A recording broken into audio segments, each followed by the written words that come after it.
सिंहासनारूढ होण्यापूर्वी राजांनी दिग्विजय करायचा असतो, असं आपले सनातन वैदिक धर्मसंस्कृती सांगते, धर्मशास्त्र सांगतं. मग शिवाजी महाराजांनी सिंहासनारूढ होण्यापूर्वी, राज्यारोहण करण्यापूर्वी कोणता दिग्विजय केला? तर तो दिग्विजय जो होता त्यावेळेचा प्रतिकात्मक होता.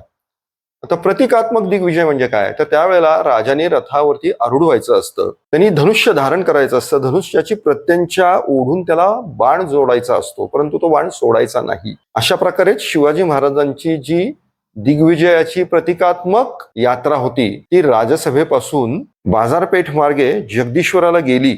जगदीश्वराचं दर्शन घेतलं महादेवाचं, आणि महाराज तसेच त्या यात्रेने त्या रथामधून परत आले, आणि त्यानंतर महाराजांचं सिंहासनारोहण झालं. संपूर्ण सोहळा तो राजसभेतला झाला.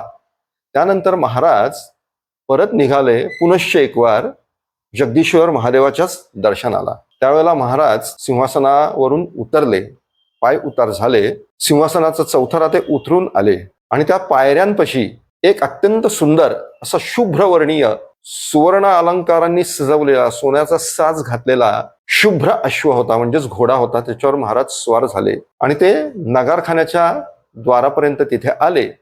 तिथून आल्यावर ते तिथे परत पाय उतार झाले, आणि यानंतर महाराज आता मिरवणुकीनी जगदीश्वर महादेवाच्या दर्शनाला जाणार होते.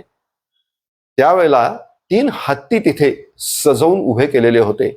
रायगडाच्या पिलखान्यामध्येच म्हणजेच गजशाळेमध्ये त्यावेळेला एकूण 6 हत्ती होते. त्यातले 3 हत्ती या मिरवणुकीसाठी सज्ज ठेवण्यात आलेले होते, आणि त्यातल्या एका हत्तीवरती महाराजांच्या हिंदवी स्वराज्याचा भगवा ध्वज डौलाने फडकत होता, आणि दुसऱ्या हत्तीवरती महाराज स्वतः बसले, अंबारीमध्ये बसले सोन्याच्या.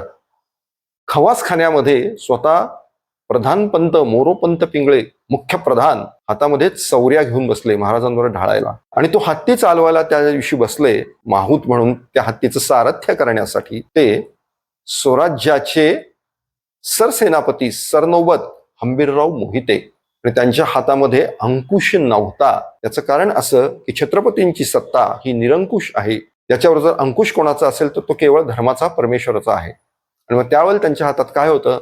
त्यावेळेला त्यांच्या हातामध्ये 2 मोर्चल होते, आणि ते या पद्धतीने म्हणजे क्रॉस फक्त हलवत होते. अशा पद्धतीने महाराज बाजारपेठेच्या मार्गावरून, त्या राजमार्गावरून, राजबिंदीवरून जगदीश्वर महादेवाच्या दर्शनाला गेले, आणि महाराजांनी जगदीश्वराचं दर्शन घेतलं.